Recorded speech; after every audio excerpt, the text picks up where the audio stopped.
Today marks the end of 11 long and stressful months for these families.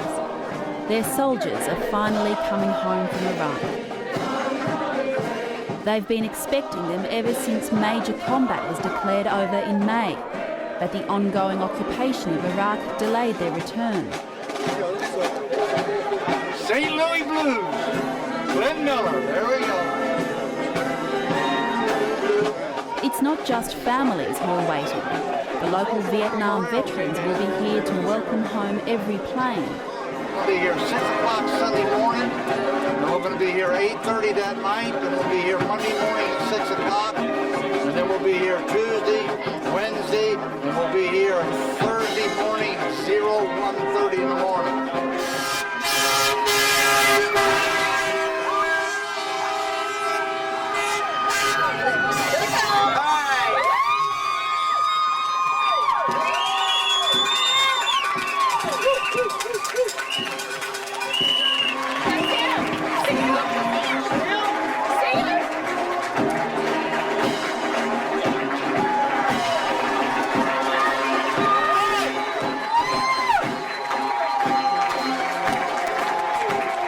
These soldiers are from the 3rd Infantry Division.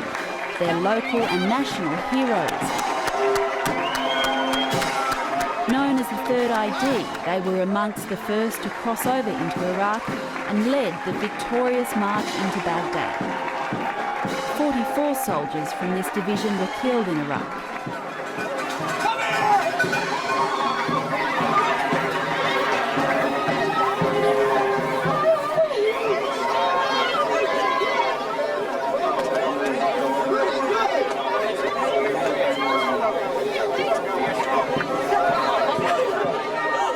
While today is a special day, here at Fort Stewart in the state of Georgia, love of country and love of the military runs strong every day.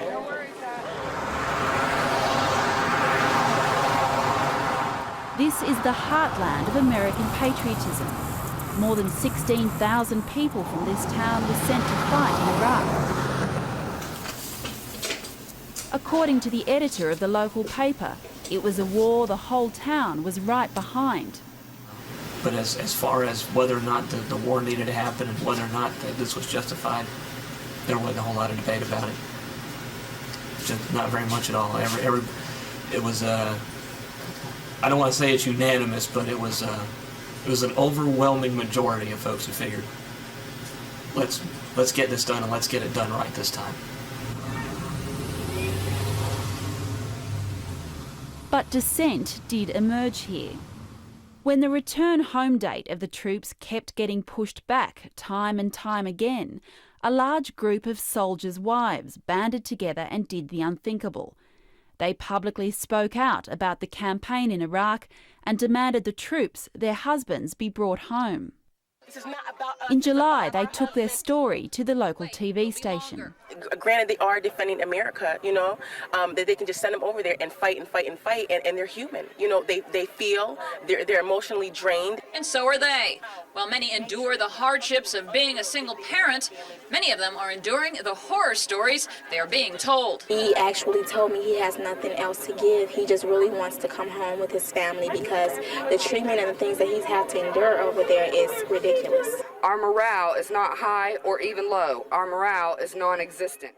Such dissent from within the military community, particularly during the course of a war, was unprecedented. The wives held meetings, wrote letters and spoke to local and national media.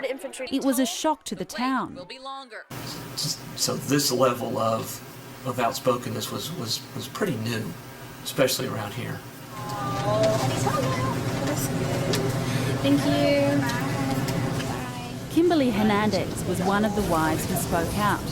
Her husband, Carlos, is a sergeant in the 3rd Infantry Division.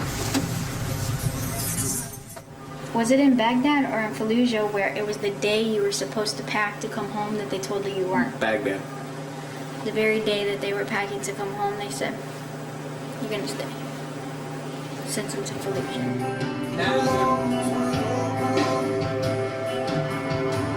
Schaefer, he got shot. He's my soldier that got shot. Carlos Carlos Hernandez has just returned home after nearly 11 months in Iraq and Kuwait. Kimberly was just one of hundreds of women at Fort Stewart agitating for her husband's return. The whole post, was very gung-ho and very involved and very ready to do anything they needed to do to get their soldier home. From Mommy and Daddy. The top military brass reacted. A general from another base was sent to talk to the wives. It was reported that at one closed-door meeting with 800 furious wives, a colonel had to be escorted from the room. The biggest reprimand, though, came from the wife of the division's commanding general. Anita Blunt is one of the most influential women on base. She wrote a letter to the local military paper saying the wives' campaign could encourage more guerrilla attacks against US troops. When the Iraqis see media coverage of disgruntled Americans publicly campaigning for the return of our soldiers from Iraq, they're encouraged and believe their strategy is working. Kimberly Hernandez started getting phone calls.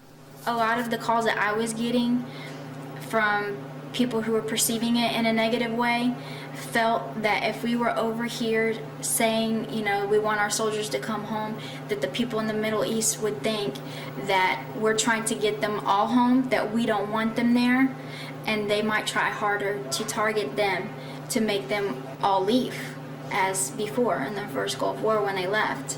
So who was saying this kind of thing? Different people. When I would get phone calls, this is how it's being perceived. This is how you want to be perceived. So what kind of people were calling you? I really wouldn't want to give names or anything like that, but it was. But you were receiving impressionable. phone calls. Yeah. We have eggs. Kimberly took this on board and cancelled a rally she'd been planning. She was also worried she was being seen as anti-war, which she's not. When news of the wives' campaign reached the troops in Iraq, they were surprised but supportive. Oh, we was happy.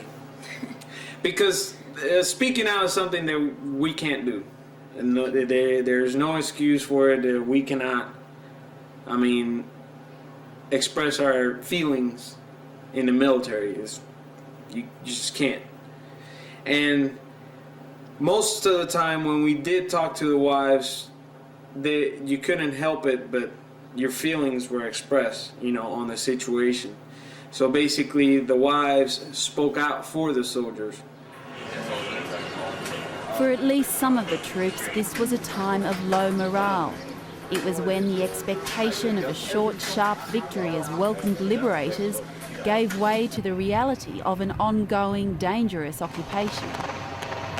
And the thought of, okay, I made it through the most heaviest battle and now they're gonna make me stay longer. And I thought I made it through the war and I might get killed, from something not war, just a terrorist attack, and not make it home.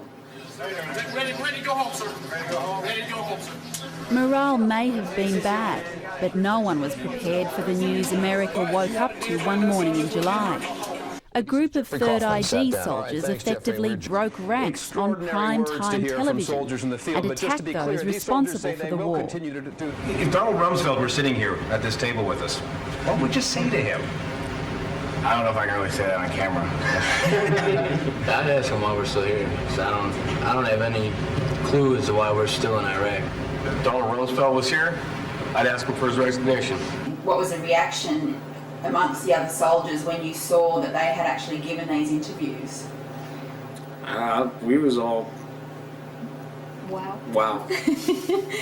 Yeah. Wow, in a positive or a negative? No, in a positive, in a sense. Kind of unbelievable, yeah. don't you think? Mm-hmm. It's like, woo. Back at Fort Stewart, the locals were horrified. For Butch Hemingway, who's lived in the town ever since his tour of Vietnam, it was simply unforgivable. I don't think they should have done it. That's a personal opinion. I don't think they broke that code. My personal opinion is they ruined their careers. But who knows? We'll see when they get back. Tell me, what's this code? Tell me about the code. you should never speak out against your leaders if you disagree with what they're doing. I mean, you just don't do that. You're going to ruin your career if you do. I got him.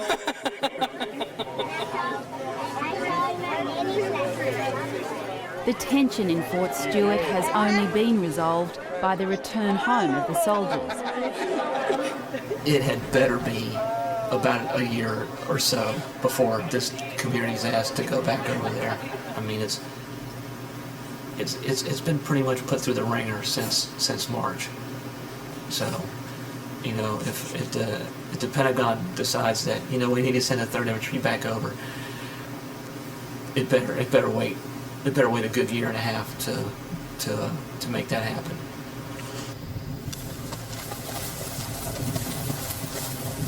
Here at Fort Bragg in North Carolina, the troops that are replacing the 3rd ID in Iraq are training.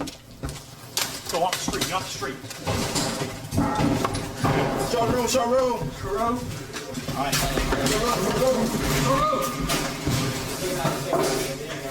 What do we got? Roll clear. All right, index, bring it out. Okay, where'd you come off at? Okay, right into Okay, where'd you stop? right at this part, right where I was standing. Okay, all right. These soldiers are from the 82nd Airborne Division. They're leaving for Iraq in less than a week. You're on adrenaline. Go ahead and put your weapon up like you had. Okay.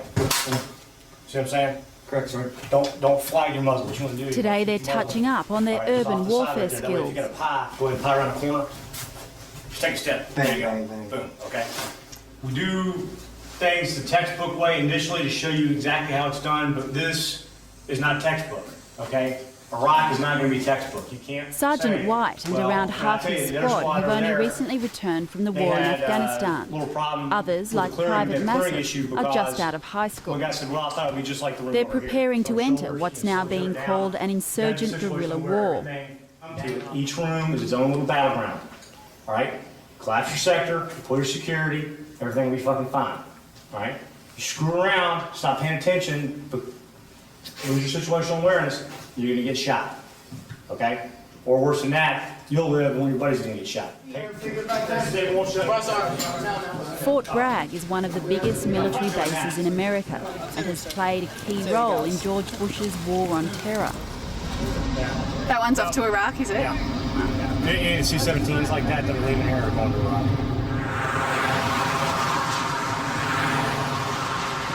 Like Fort Stewart, Fort Bragg and the surrounding town is steeped in military history and culture. It's been a major military town since before the Second World War.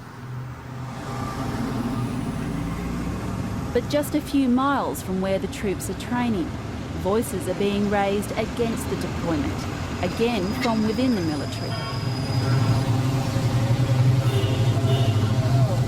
It's a Wednesday afternoon in downtown Fayetteville, the home of Fort Bragg. The local peace group is holding their weekly anti-war vigil.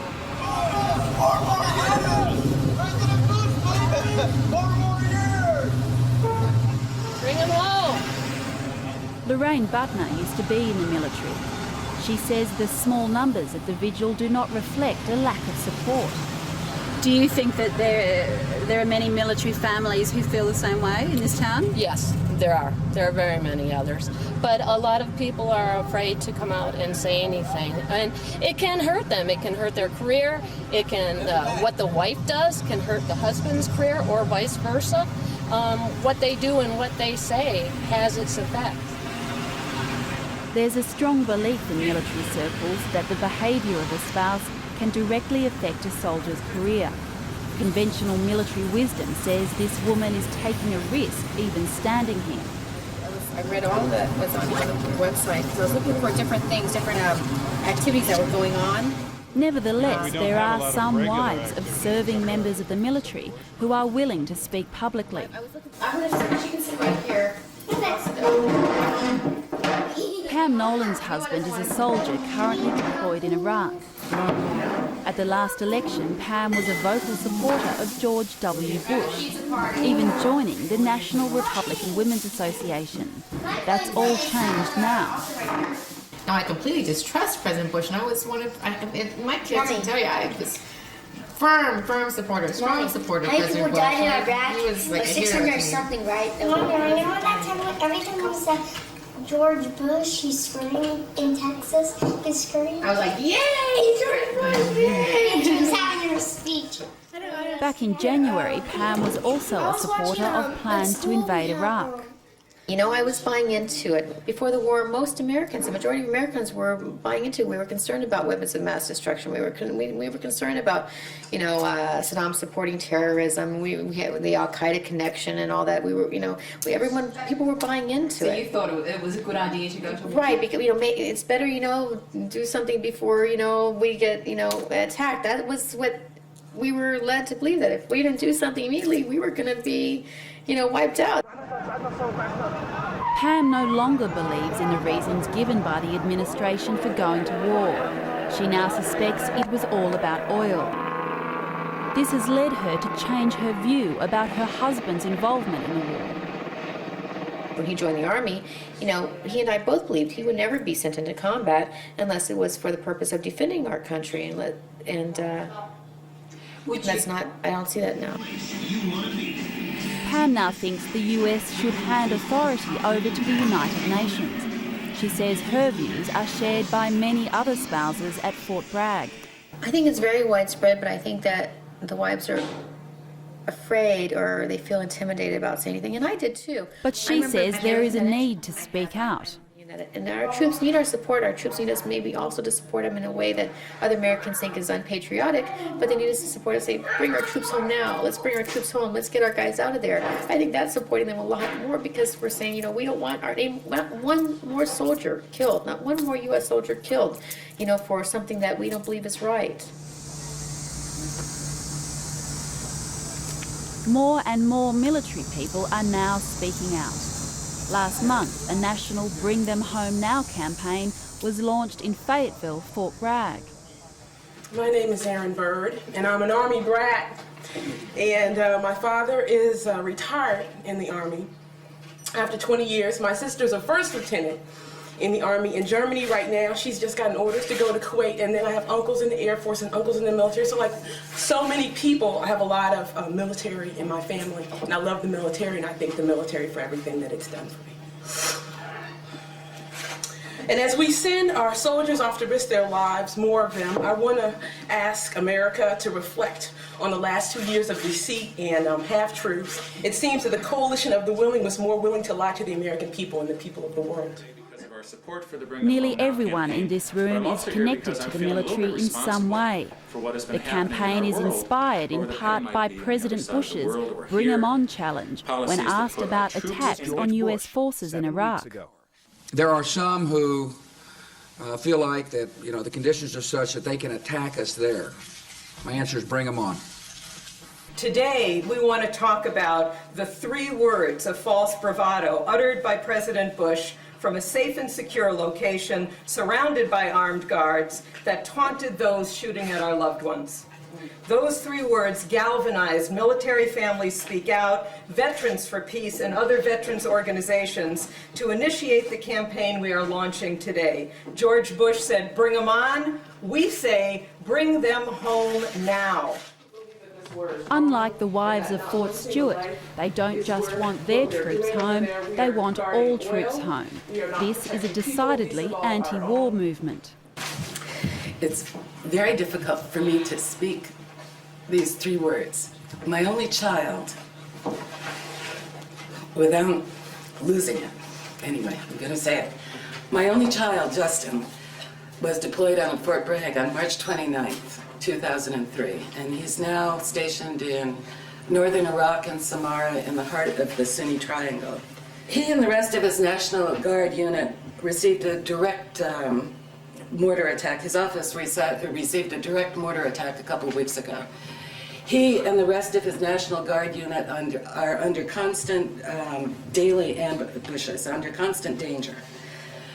2 months ago, the president said, essentially, the war is over. But the ground truth, as our troops who are there in Iraq now say, is a constant guerrilla war.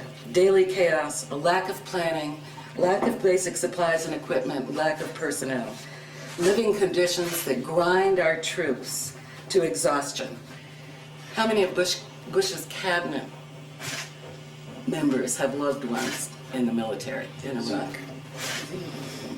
Fernando Suarez de Sola has travelled all the way from California to be here. He's also here to speak about his son. I lost my son in this illegal war. My grandson lost the father in this Bush war.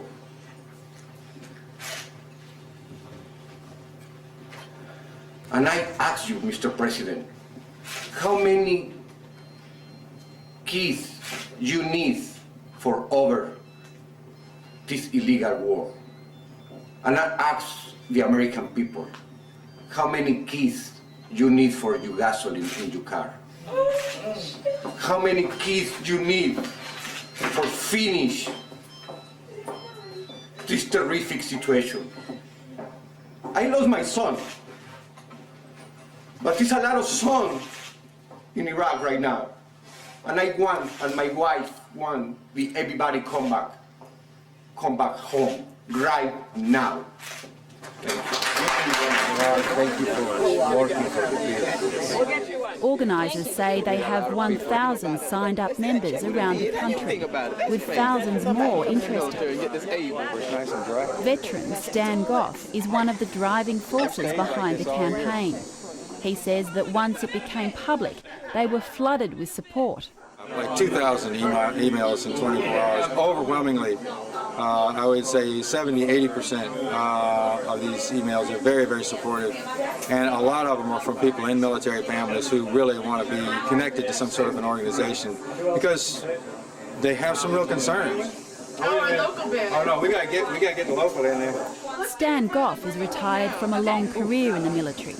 He's served in 8 conflict areas, including Vietnam, Grenada, Guatemala, Somalia, Haiti and Colombia. He's worked extensively in special operations and even taught at the prestigious military academy West Point. He thinks the operation in Iraq is unravelling. We've got 150,000 roughly between us and the Brits and a handful of other people, 150,000 troops that are supposed to be in there in a geographic area the size of California with 23 million people who don't want to be occupied, and they think they can successfully conduct an occupation. That's absurd. Yeah, so you got, the front page, you got a statement of purpose. The Bring Them Home Now campaign is operating a busy website. They've been watching closely what happened to the Wives campaign at Fort Stewart, and are using that as a cautionary tale. It sounds to me like it's effectively dampened their public dissent. One of the things that we're doing through the Bring Them Home campaign and the website is people can send us their grievances, send us their concerns, send us their complaints, and we don't have to put their name on there. But we're going to make sure that that message gets heard. Okay, check it out. Look, again, we're going to talk about here, we're going to talk about some Iraqi Arab culture things. We're also going to give you a real brief history lesson on Iraq. Now, in under a week, Sergeant White from the 82nd Airborne Division will lead his men to Iraq. Today they're getting a crash course in everything from who Muhammad was now everybody knows who Muhammad is, right? He's the guy who founded Islam. Okay. To the attitude of the Shiite majority in Iraq. But don't think that just because there's no trouble in the Shiite neighborhoods that they're going to pat you on the back and give you a Coke and say, hey, good job, America. All right? They don't like you any more than anybody else does because you're a non-believer, you're an infidel. Okay? And that's just the way that it is. You need to get that in your mind. Doesn't matter if you're black, you're white, Hispanic, Thai, whatever. So they don't like you because you're not a Muslim. And even if you were a Muslim, they wouldn't like you because you're American. So you're screwed no matter what. Okay? Just remember that. For the troops on the front line of this war, there's no longer any talk of the US being joyfully greeted as liberators. Everyone acknowledges the stark reality of what this has become, an unwelcome occupation. But you need to keep in mind these people's mindset. They're paranoid, okay? They don't trust the West. All right, they are, well, they may not be the most devout, some of them may not be the most devout Muslims in the world, they're still Muslims, and Muslims have a general aversion to non-Muslims being in their countries, okay, because they have a long memory, it goes all the way back to the Crusades, okay. The only reason they could think of for us to be there but we must want to get rid of fucking Islam, we must want all their oil. That's what they're thinking. Okay, that's not true. That's not what they're for, but that's their mindset. Here at Fort Bragg, there's little sympathy for the military families who want the troops brought home. In these dangerous times, they argue, solidarity is needed. These people they're aiding the terrorists. They read that and it just reinforces the perception that Americans cut and run at casualties, and when things get tough, we take off. All they're doing is they're propagating more attacks on soldiers by doing that. Because these people are thinking, if I kill one more soldier, and it all adds up, sooner or later the Americans are going to leave, and we're not going to leave Iraq. It's clear, though, that even the military's top brass is reading the warning signs coming from disgruntled family members. Major General Charles Schwannock is in charge of the 82nd Airborne Division, some of whom were sent first to Afghanistan and now Iraq. But the tough part is when you go back to the well time after again to go ahead and deploy our troopers, it's the family members, the kids and the spouses that go ahead and take a huge burden on back here. And that's where it starts getting a little bit tough. And that's where I have a concern, that they'll go back to the well too much with deployment after deployment after deployment after deployment. And that'll be manifested in the fact that I don't think we'll get the quality people re-enlisting to stay in the Army because of that, because of the workload that we have. Right, hey, all right, march, all right, march. That workload is not diminishing. Unless the situation in Iraq changes, fresh American troops will be needed for months, if not years. Bring Them Home Now campaigner Stan Goff is now facing this on a more personal level. To Stan's horror, his son recently joined the military and has just been deployed to Iraq. What did you think when he was called up for Iraq? Oh, we were beside ourselves. I have to accommodate that I believe the Iraqis have every right to resist an occupation of their own country, and at the same time, I have to hope that my son gets back okay. You know, that's a tough thing to sort of hold on to both those beliefs at the same time. You know, but if a foreign power came in and invaded us here, we would fight them. What happens with this movement of spouses and family members will no doubt depend on the course of the war. While towns like Fort Bragg and Fort Stewart are incredibly patriotic, every death of a US soldier is felt more acutely here than anywhere else. I believe that it will get bigger if this situation continues as it is, because every day another soldier, another soldier killed, another 2 soldiers killed, and if they know how the situation, how it is for their spouses over there, their sons, their brothers, whoever. There's going to be a lot more family members speaking up, more spouses too. I believe so.